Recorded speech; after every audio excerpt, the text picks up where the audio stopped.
In the eyes of 19th century Americans, the New World, their world, had no ruins or monuments, but it had something better, places like this, which proved that God had written the immensity of his designs right here in America. Nature, not culture, was what made Americans American. To experience in solitude what the novelist Fenimore Cooper called the holy calm of nature was a duty that became a right. And if they couldn't do it themselves, they wanted works of art that reminded them of it.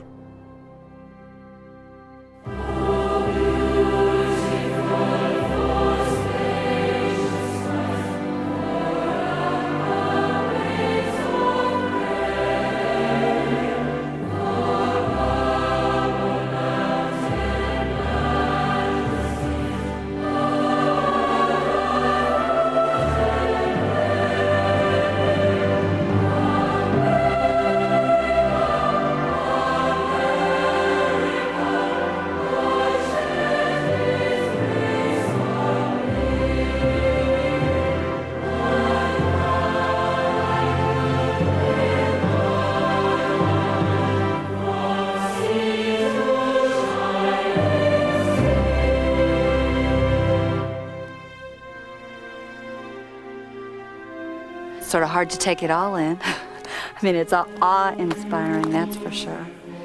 It's one of the most beautiful places in the whole world to me. I don't think anybody in the United States of America should not come see this. I look at it and I say that it's just an example of a great God that had a very creative hand in forming the earth and giving us this opportunity really to see a fantastic part of his creation. You see people from other countries here because you can tell by their accents or they're talking different languages, and you just kind of feel proud to be an American because, I mean, this is here, this is ours, and we have preserved it.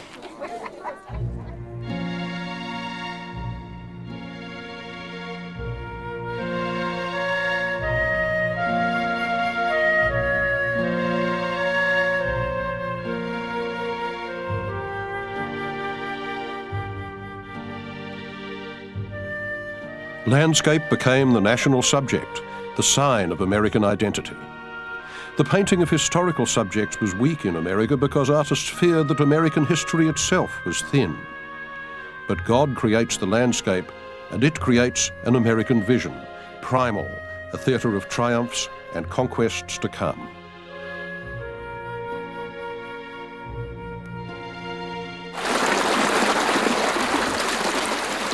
The fashion for uplift in landscape started here. In the 1820s, cultivated New Yorkers came flocking to the Catskill Mountains and to this waterfall. They spoke of their trips as pilgrimages. They saw themselves as a congregation in the Church of Nature.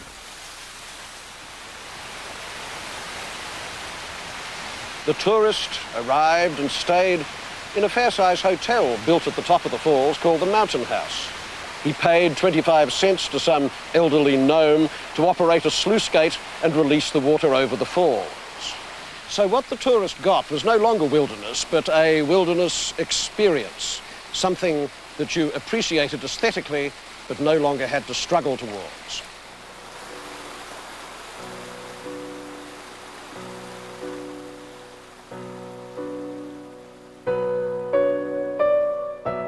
Among the pilgrims to the Mountain House was the artist Thomas Cole, whose views of the Catskills and the Falls were the first paintings to depict the American landscape as holy ground.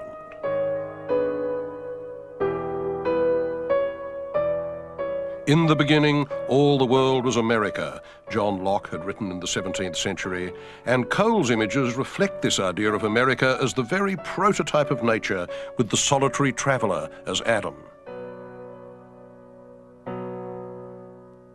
Cole inspired a whole generation of American landscape artists who became known as the Hudson River School.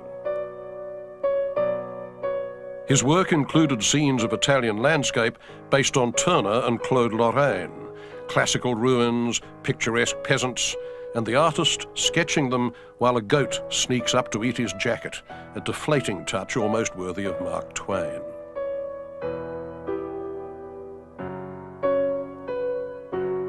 But he believed European scenery was worn out, and his deeper attraction was to the Catskills, where, he said, the associations are of God the Creator.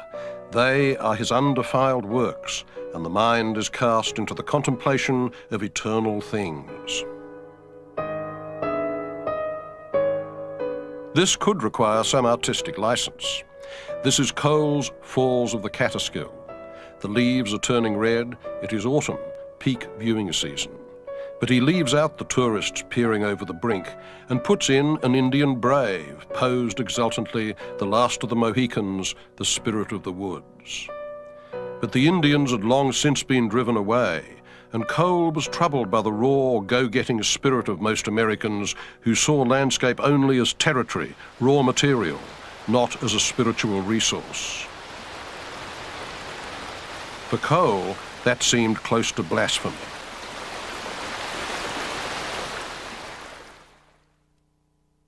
One of Cole's favourite images was that of pastoral Arcadian American nature beset by storms, which pass, but their presence suggests a kind of disturbance in the world and maybe even in society, and so it is with his big picture called the Oxbow, a view of a bend in the Connecticut River looking down from the top of Mount Holyoke. It's split almost into two parts. On the right, you have that serene golden light, the settlements, and the quiet curve of the river, and don't forget that an oxbow was a yoke. It was a symbol of domination over raw nature. And on the left you have nature which is uncontrollable, the storm blowing up out of the valley, and in the foreground the reminders of earlier storms in the form of those blasted trees. And finally, as a little note on the right, you have the artist's umbrella planted like a kind of flag. He himself has retreated. You can just see him down in the gully working on his picture, but he's leaving the moral decoding of the scene to us.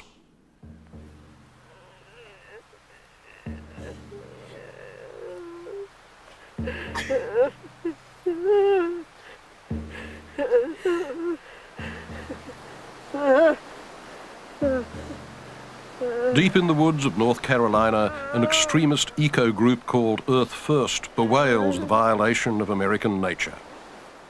I want to mourn the loss of all the old growth trees I've seen, and tell them that we love them and that we don't want them to die, that there are some people here who do care. So I want you to know that, trees, that we care. I think we are deeply hurting in America. I think we are deeply craving answers. I think that we've lost our identity as we have evolved into technology and into industrialized society. Bring me to this cathedral. Bring me to those guys. Bring me to this rock that has the most incredible life. That makes me feel alive. I've looked at clear cuts and burnt forest, and I've felt outraged, but I didn't scream and I didn't cry. And I need to.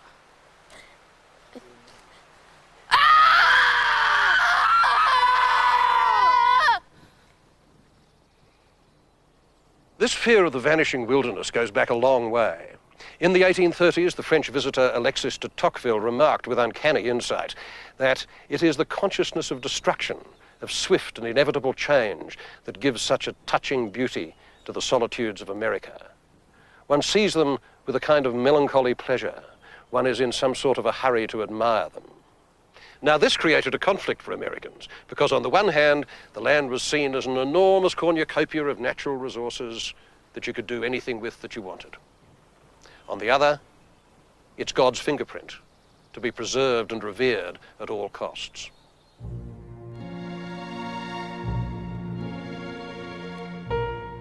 By the mid-century, other painters identified Cole with the American landscape whose meanings he'd unveiled. There he is in the painting by his friend Asher Durand called Kindred Spirits. He's on the right, showing the works of the Supreme Being to the poet and journalist William Cullen Bryant.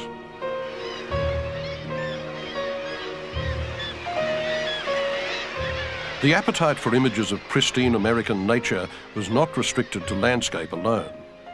The year 1838 saw the publication of an immense portfolio of prints entitled The Birds of America. It documented, mostly at life size, over 1,000 individual species of bird. The artist, John James Audubon, called it his great idea, and it was.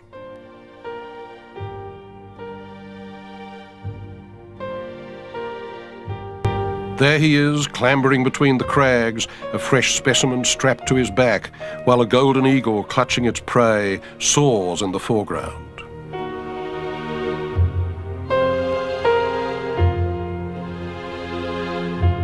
Audubon projected the image of himself as a frontiersman, a Daniel Boone of ornithology. He had no formal art training and no scientific background, but he did have an insatiable passion for knowledge and description. He travelled all over America so that he could paint his targets in their natural settings. He would shoot them and wire their corpses in place to make them look natural.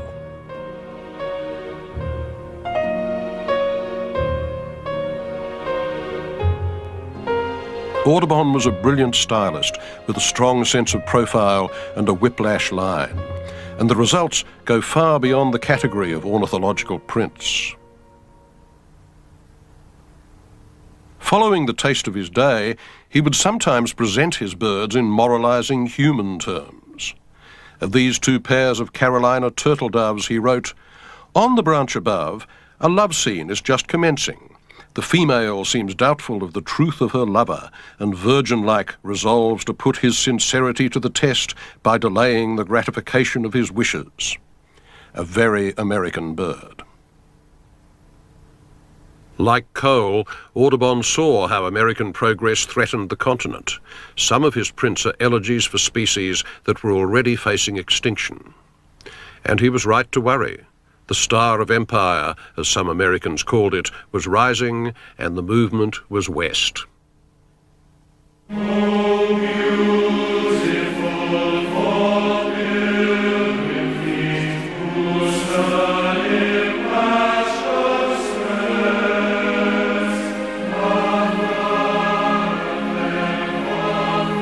On the 2nd of March 1846, the following words were declaimed to the US Senate.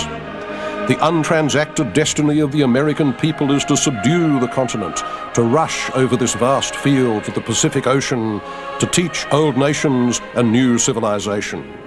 Divine task, immortal mission.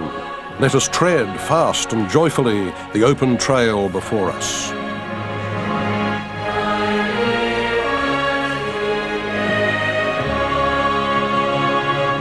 The phrase that summed all this up and rang in the ears of American whites was manifest destiny. It meant what it said, that it was manifest, obvious beyond all argument, that empire had to expand beyond the Mississippi and not stop rolling until it met the Pacific. Whatever you found on the way was yours by absolute right. And if the Indians fought back, they weren't just resisting invaders, they were up against history itself. And to see yourself as a force of history is to be absolved from both pity and from guilt. Manifest destiny was America's great myth of redemptive violence, and art played a considerable role in promoting it.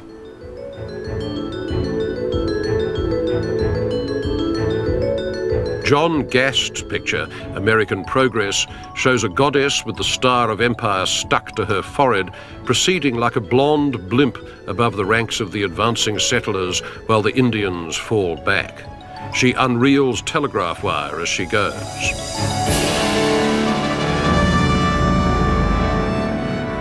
In high art, the message was less blatant, but not very much.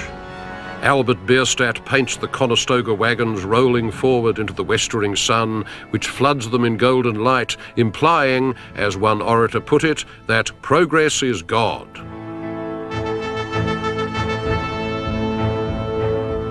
Cheap coloured prints were produced in their tens of thousands by the lithographers Currier and Ives, enticing a near-mass audience with promises of fortune in the West, where the settler would arrive in an American Eden, filling his log cabin with abundant game and family values.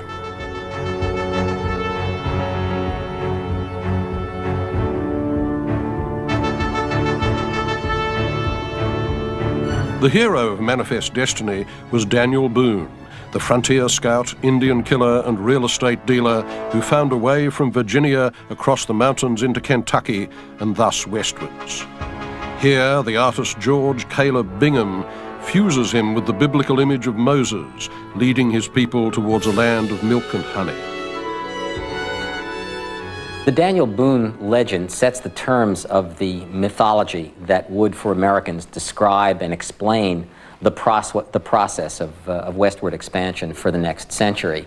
The process always involves a kind of exile from civilization, a kind of regression to the world of the savage, but from that regression comes a kind of purification, a new contact with nature, a regeneration of the spirit, a regeneration of earthly fortunes as well, and ultimately the man who has gone to the wilderness becomes the agent for a further advance of civilization against the wilderness.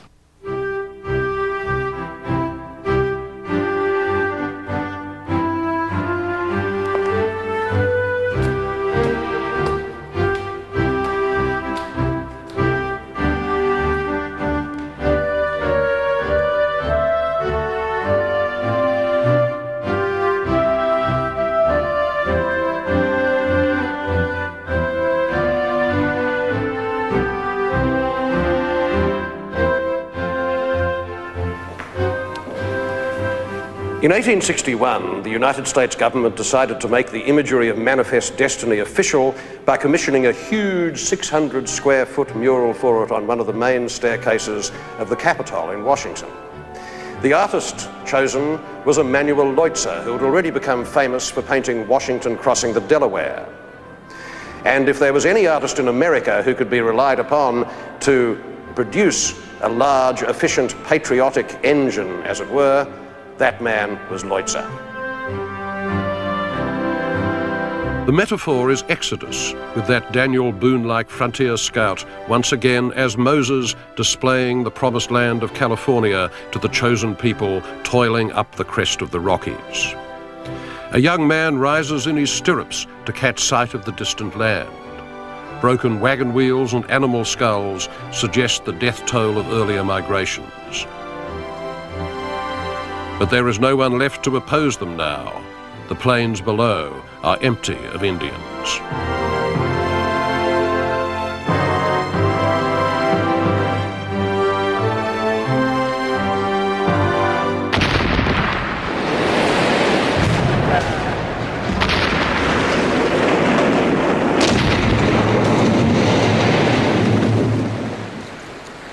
But the victims of Manifest Destiny never ceased to haunt the art of American whites.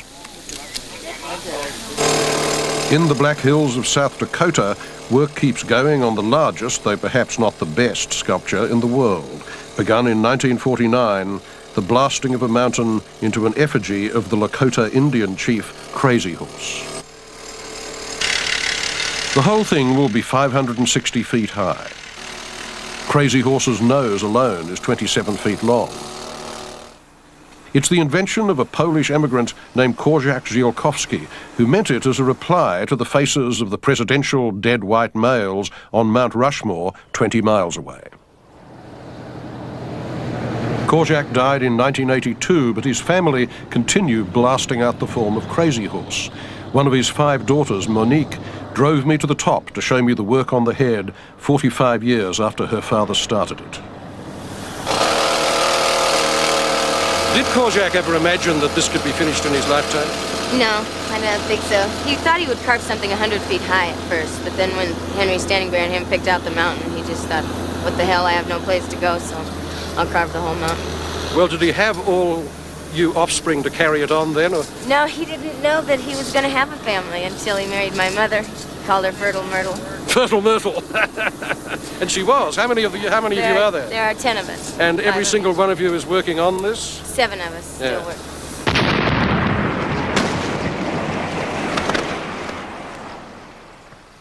When finished, if it is finished, it will look something like this, an Art Deco paperweight the size of a small Alp. Crazy Horse points in answer to the derisive question of a white man, where are your lands now? He answers, my lands are where my dead lie buried. This line was Korczak's starting point. My lands are where my dead lie buried. Isn't that beautiful? Isn't that beautiful?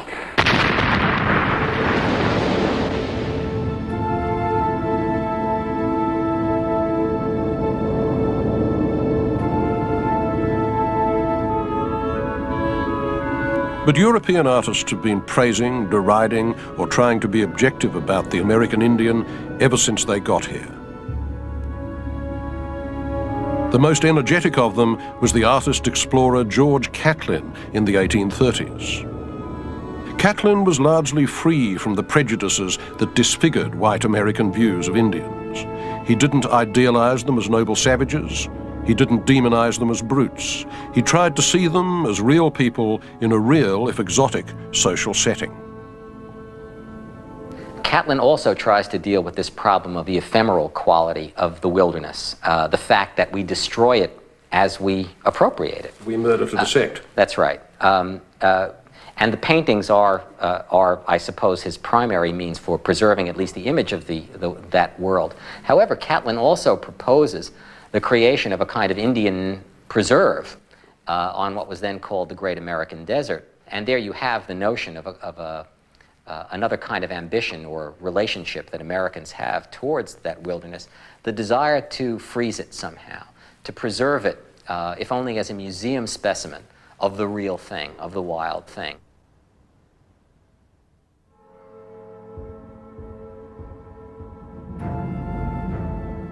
An artist might have fantasies about a museum of living Indians, but the American government preferred them dead. Tribe after tribe was harried into exile and starvation, and art faithfully recorded the changing status of the Indian in white men's eyes.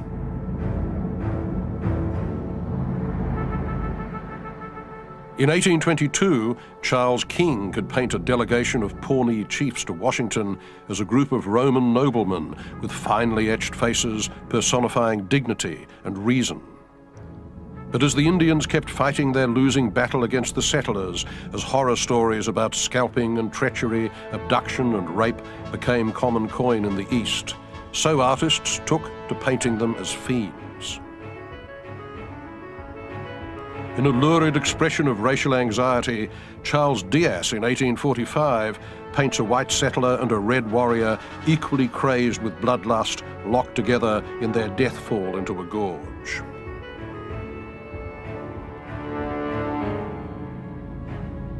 Parallel with the demonic Indian is the doomed Indian. In The Last of the Race, Tompkins Matheson has a group of them looking westwards, but the sun that promised a future to Daniel Boone on his mountaintop promises only extinction to them. The dog knows that.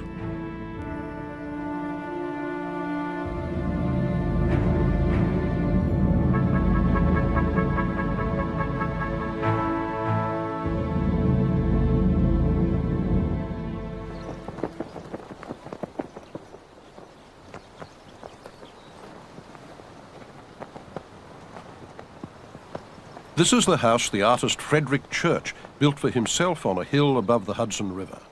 He called it Olana, which means our place on high in Arabic. From this viewing platform, he could survey American nature in all directions, in all its grandeur.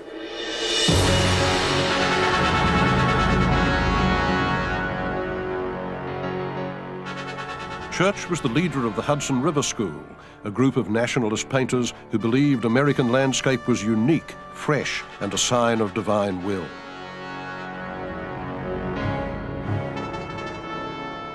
His wilderness was always spectacular, waiting for the white man. It was his show, put on by God for him.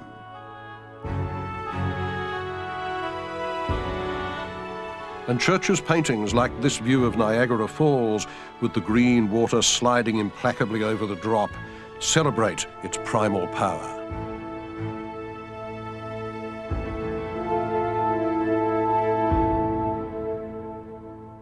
Church didn't succeed by figuring what the public wanted and then painting it. He wanted what the public wanted, and he was rewarded for it. This place is completely Church's conception, isn't it? Everything in it, from the house to the contents, is designed by him. The house, contents, landscape, even in a sense, Church designed the view. And so while you are in here, you are walking through a three-dimensional work of art. And what does the work tell us about the man? Oh, I think it tells us a great deal. When a friend asked him if he was the architect for the house, he replied, "I made it out of my own head." And so really you're looking into Church's mind as you go through this house. Olana is an extraordinary mix of memories, souvenirs, and emblems of past civilizations. He did the house in the Middle Eastern style, not because he liked Arabs, but because Christ had lived in the Middle East. Frederick Church was devoutly Christian, a patriot, a model citizen who believed that the sturdy American character needed refinement by past civilizations. Out of that would come a new American man who would lead the world. Most of his life, Church felt that in some sense he was the son of coal, didn't he? Oh, very much the spiritual or intellectual inheritor of coal. And his landscapes developed themes that coal developed. Such further, as? Oh, the sense of American bounty, the extraordinary qualities of this continent, the spirituality that Church found in nature, coal found in nature. And it really, you looked at nature and found God.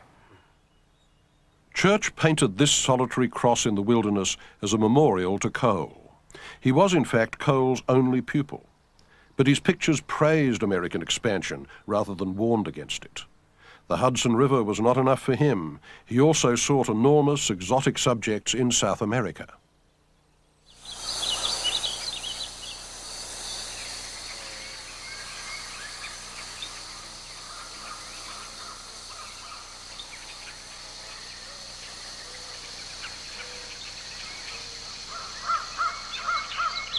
Normally one doesn't use opera glasses in a museum, but that was how Frederick Church invited his public to view his great spectacle of Pan-American nature, the heart of the Andes.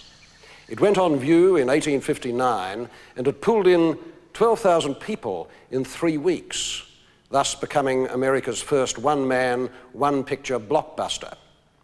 He had it framed architecturally, literally as a kind of picture window, and surrounded it with palms and aspidistras. It made his reputation overnight. Church became, on the basis of the heart of the Andes, America's first real celebrity artist. In the 1850s, he went exploring in South America. The heart of the Andes is based on the sketches that he made.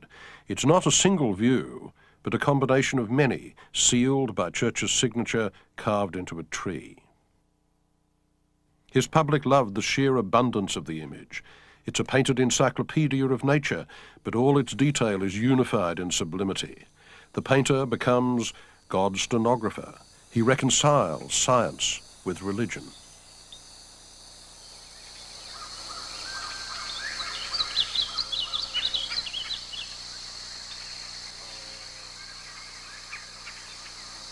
The whole thing is also a gesture of acquisition.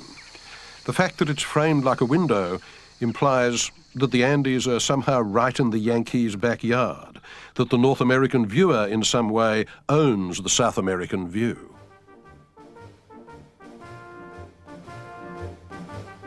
Two years later, when the Civil War broke out, Church fervently rallied to the cause of Lincoln and the northern states.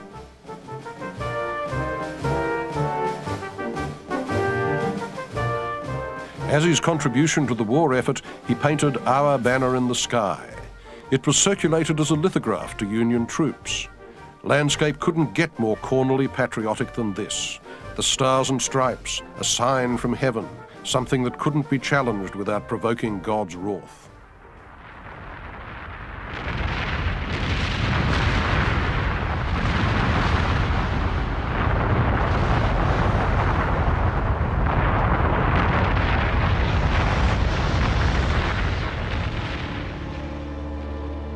As the Civil War raged, Church painted the eruption of the Mexican volcano Cotopaxi. It may have been an allegory. The sound of artillery was often likened to the roar of volcanoes. This was a landscape of catastrophe onto which Americans could easily project their feelings about the conflict that was tearing their country apart. Eruptions burst the calm of nature, the sun is dimmed by ash and smoke, but its light burns through, predicting the victory of the Union.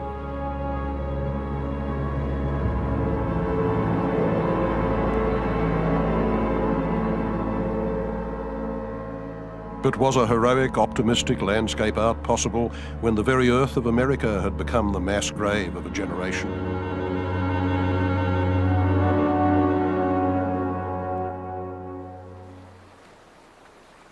Some artists were much less rhetorical. They reflected on a quite different scene. Not the West, but the East. Not the disputed land, but the neutral and timeless sea. Not images of struggle, but those of peace. They were the American Luminists.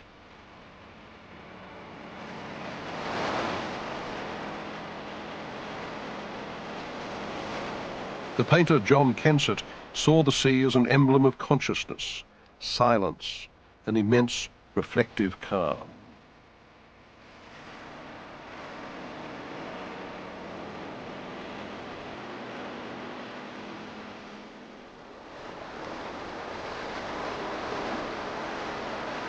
His surfaces were tight, without strong brush marks, a continuous stipple of light. Luminism was painting's counterpart to the feelings of the American transcendentalists like Ralph Waldo Emerson, who said, "I float on a vast ocean of thought without rock or headland. I am from the beginning, knowing no end, no aim." The sea becomes a metaphor of eternity. It suspends narrative. Nothing happens. In Martin Johnson Head's The Coming Storm, stillness descends on the black water, the white sail draped over a rock, the lone watcher and his dog, and the intensity of the long moment is extreme, with everything near and far in exact focus, like a Salvador Dali.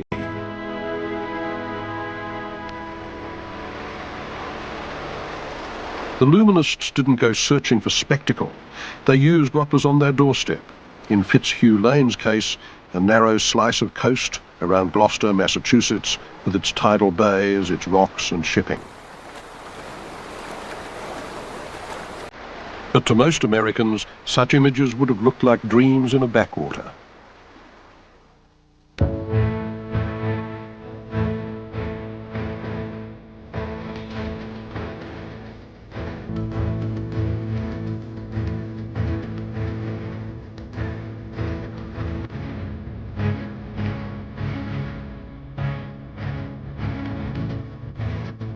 A new industrial America was rising from the ashes of the Civil War, driven by the railroad. In the 1850s, America had just 9,000 miles of track. By the end of the 1870s, it had 93,000.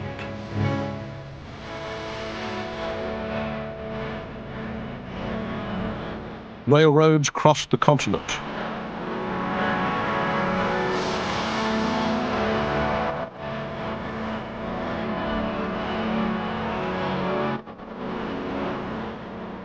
They opened the West, and artists rode them along with the land speculators, con men and gamblers. They too were ready to mine the landscape.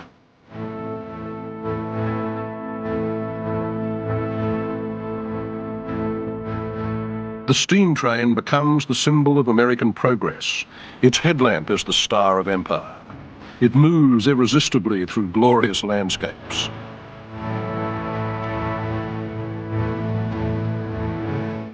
The old Conestoga wagon lumbers along, while the new train hurtles to its destination. Dropping their images of settlers' wagons, Currier and Ives took the railroad engine as the triumph of enterprise. Its smoke blinds the American Indians, blotting them out. Painters went west to satisfy the growing curiosity back east for images of the distant frontier, which had become feverish through tall stories and journalists' hype. Foremost among them was Albert Bierstadt, an immigrant from Germany who made a 3-decade career out of grandiose Western landscape. Bierstadt was a tireless self-promoter, and he claimed to capture the West as it really was. This, he declared, was a minutely faithful account of the daily life of the Shoshone Indians in the Rocky Mountains. Maybe so, but the whole landscape is invented, and as for the Indians, Bierstadt had plans for them. He announced that one day, in the foreground of his painting, a city populated by our descendants may rise, and in its art galleries this picture may eventually find its resting place.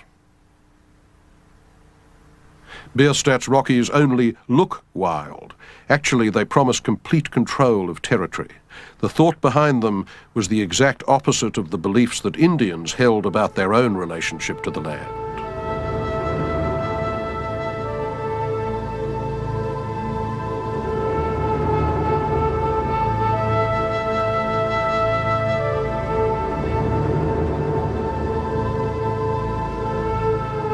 The Native American view is that this place is very much a part of a great sacred totality.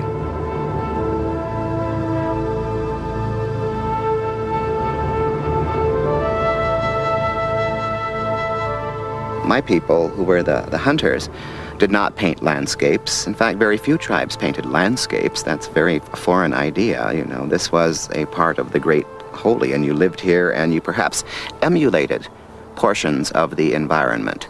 For example, the eagle feather headdress placed upon the head of an elected leader. The eagle flies high in the heavens near the sun. It's believed because it flies that high that it too has a sacred potency related to the sun. Consequently, the eagle feathers placed in a particular arrangement become the rays of the sun coming out of the man's head, and he's told to be as a father to your people, just as the sun is a father to this universe. So we see a slightly different interpretation of nature in that it becomes the living forces that control us, and we therefore pay homage to those potencies by adorning ourselves with those essences or those symbols.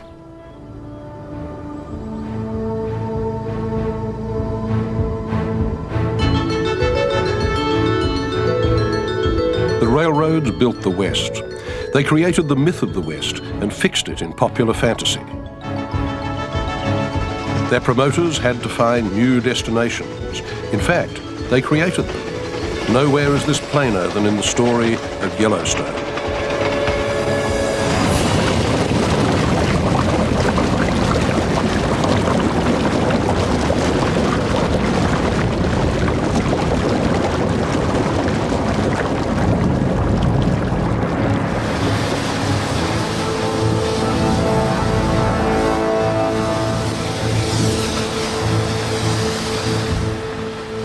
From the white world, only a few trappers and mountain men had ever visited this weird thermal landscape. They returned with stories of a place where hell bubbled up, Satan's cauldron.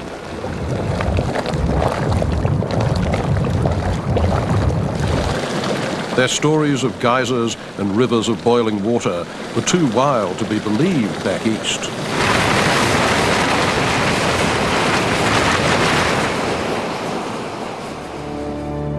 In 1871, an official US Geological Survey team led by Ferdinand Hayden set out for Yellowstone.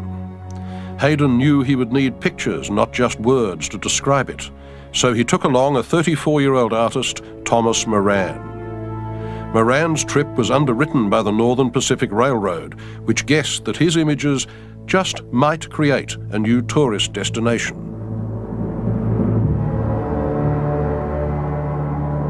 Back east, Moran's watercolors thrilled their audience, rather as the first photos from the moon would a century later.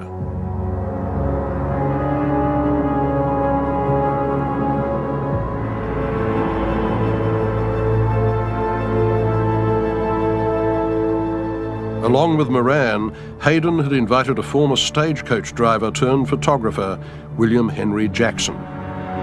This was the first time in America that a photographer and an artist had worked together on the same project.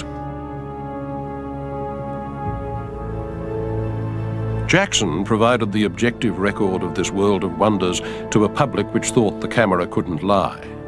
His photographs didn't undercut Moran's sketches, they confirmed them.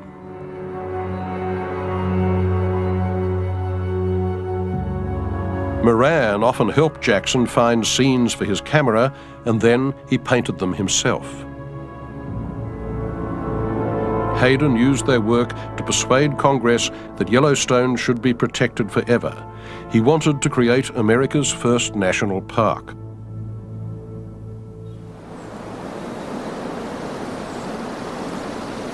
It was a view of the canyon falls that established Moran in the public eye. It was the summation of his trip, his all-out gamble with public taste, the big picture, as he called it. He painted it when he got back, and Congress loved it. Thomas Moran's enormous picture of the Grand Canyon of the Yellowstone was the first American landscape by an American artist to be bought by the American government. It cost $10,000, or about 80 cents a square inch. It would have been cheap at twice the price. They put it in the Capitol, where so many effigies of flesh and blood heroes already hung. And this, too, in its way, was a painting of a hero. The landscaper's hero, limbs of rock, belly of water, hair of trees. It offered the panoramic thrill that no watercolour can give, and the density of substance that no photograph can rival. Moran didn't try for literal transcription of nature. Jackson's photography had shown him what the camera couldn't do, and Turner, whose pictures he had seen in England and adored, had taught him what painting could suggest.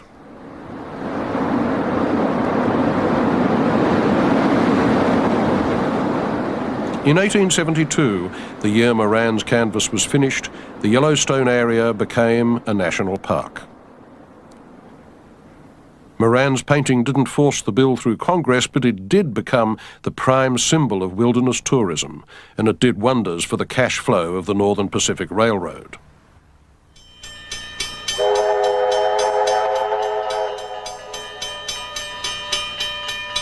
After Yellowstone came other national parks. But while the public taste for these wilderness museums grew and grew, the popularity of epic landscape declined.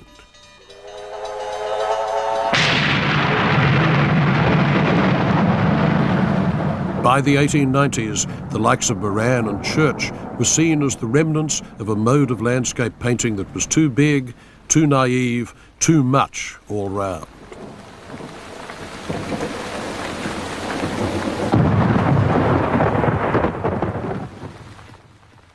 (1889). Pablo Picasso is 8. The Eiffel Tower has just gone up, and Bierstadt's The Last of the Buffalo is rejected from the Universal Exposition in Paris. Well, you might say, so it should have been.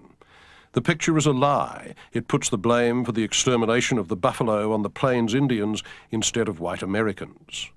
And yet you can't help feeling a tad sorry for Bierstadt, who was helpless in the current of cultural fashion and soon to be swept away, like his subject matter.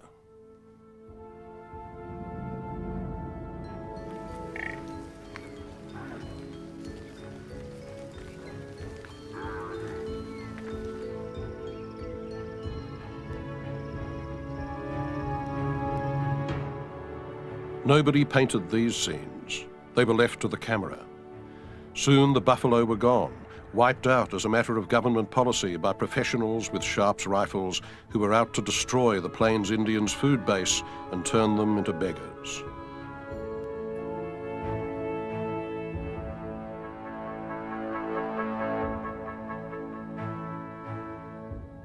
As the forests were cut down and shipped to the cities and mining ravaged the landscape, anyone could see that there were limits to wilderness.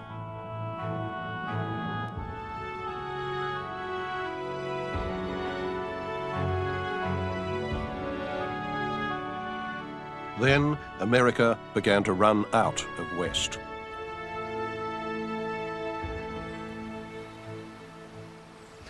But no pioneer ethos lasts forever. By the 1880s, the main index of American social reality wasn't the wilderness anymore, it was the industrial cities. Slowly at first and then inescapably, the wilderness and the West were turning into objects of nostalgia, emblems of a vanishing freedom. But of course, that only made them more popular.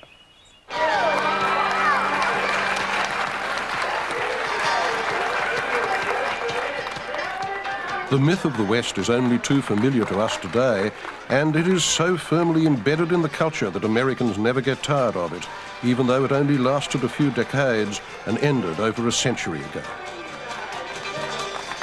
Its hero is the cowboy, a kind of centaur, a living emblem of instinctive freedom.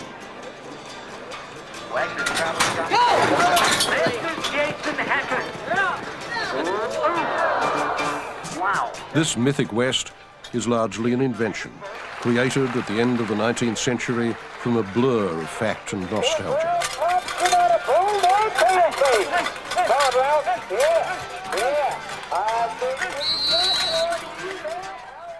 Here is Charles Schreyvogel painting a cowboy on the roof of his apartment building in New Jersey, in a world of automobiles and telephones, not stagecoaches and pony express riders. And this is how the finished picture looked. Illustration is melding into movies. And it was this man who did more than any other artist to create the American cowboy and influence the movies. He was Frederick Remington. More an illustrator than a painter, Remington at the start of the 20th century was simulating a lost world of frontier fights and Indian scouts. Action painting. It clicked into place with the strenuous masculinity that his friend, President Theodore Roosevelt, was preaching from the bully pulpit of the White House. America makes itself through struggle. One of his chief themes was the image of the last stand. The Indian scouts were alerted to Custer and his movements on the plain. They zigzagged their way back, which signaled everyone that Yellow Hair and his men were ready to attack. Warriors took to their mounts. The women herded the children into the safety of the teepees. Every year in Hardin, Montana, the last stand of George Armstrong Custer is restaged a few miles from where he and his cavalrymen were wiped out by Lakota and Cheyenne tribesmen in 1876 at the Little Bighorn.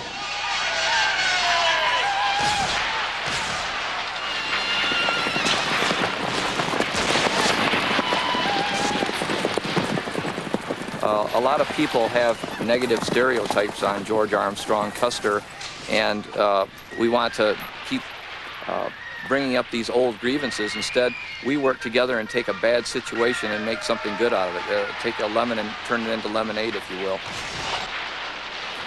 Well, my name is Max Dawes, and I play Crazy Horse. What I do is I control all these warriors here. I gotta tell them to spread apart here and split in four here. When the cavalry comes, I tell them to look up there in the hill. It's kind of hard work controlling all these Indians. Was the record to list this tragedy as a military blunder? Custer and his 220 men galloped in the direction of what they thought was the village. Americans have been reenacting Custer's defeat ever since it happened. The first replay was done just a year after it by Buffalo Bill Cody in 1877, using Indians who had fought in the original battle. With Remington's help and a lot of later input from Hollywood, The Last Stand became a mythic American event.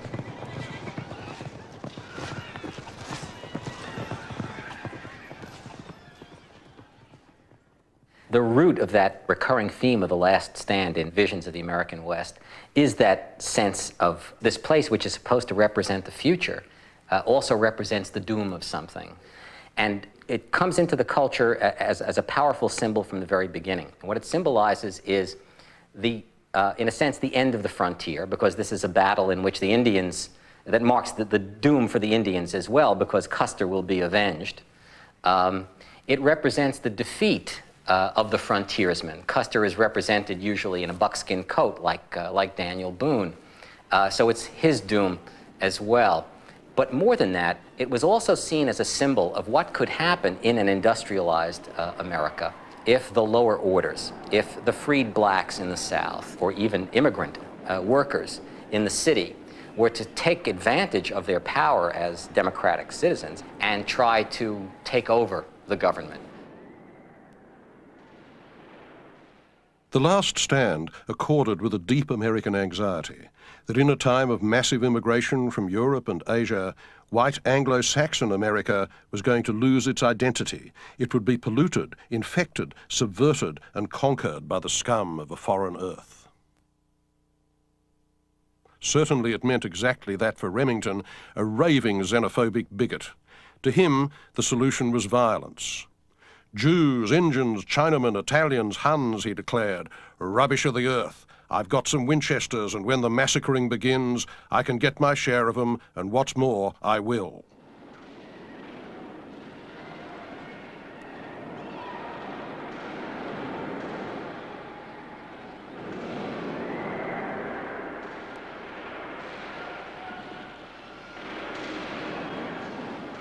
In 1890, the frontier was declared officially closed.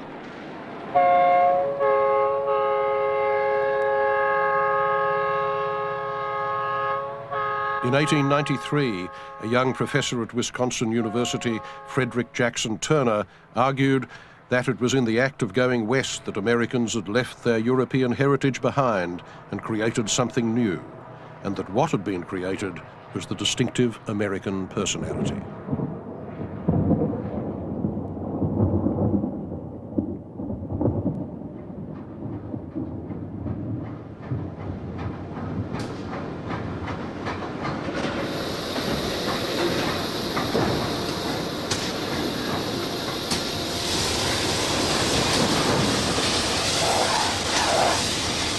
The closing of the frontier in the 1890s began the slow ending of an American state of mind. A century later, we see its death. What died was the idea that natural resources were infinite, that somewhere out there was always going to be more land, another gold mine just there for the taking. Today, this seems like a distant myth. And long before the frontier closed, the focus of American art had already changed. What changed it was the growth of American cities, realism, skepticism, science, and the power of the machine.